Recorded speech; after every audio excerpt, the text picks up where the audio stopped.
Azimio leader Raila Odinga has called out President William Ruto for not drawing a clear line between religion and the state, claiming the head of state has been using religion for political survival.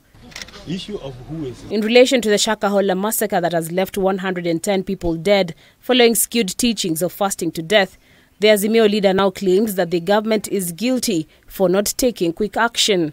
The so-called pastors are the people who set up the so-called sanctuary at Ruto's former official residence in Karen as the deputy president. These so-called pastors proceeded to deliver prophecies and promise miracles about how Ruto would perform as a president. Accusing the state of being affiliated to the suspects, he further termed the Statehouse as a Shakahola annex, adding that the sitting government owes Kenyans an explanation. To Statehouse, where everyone is compelled to fast every Wednesday, regardless of their faith, effectively making Statehouse essentially a Shakahola annex, are behind the decision by Ruto to establish a faith diplomacy office where he has gone ahead to provide a list of 100 members to be recruited into Public Service Commission as intercessors, supposedly to pray for counties and the government.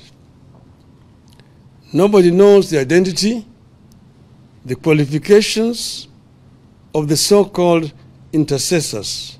And with regards to restricting media houses from the disturbed Shakahola area, the state must give the media full access to the scene of crime and various aspects of the investigations.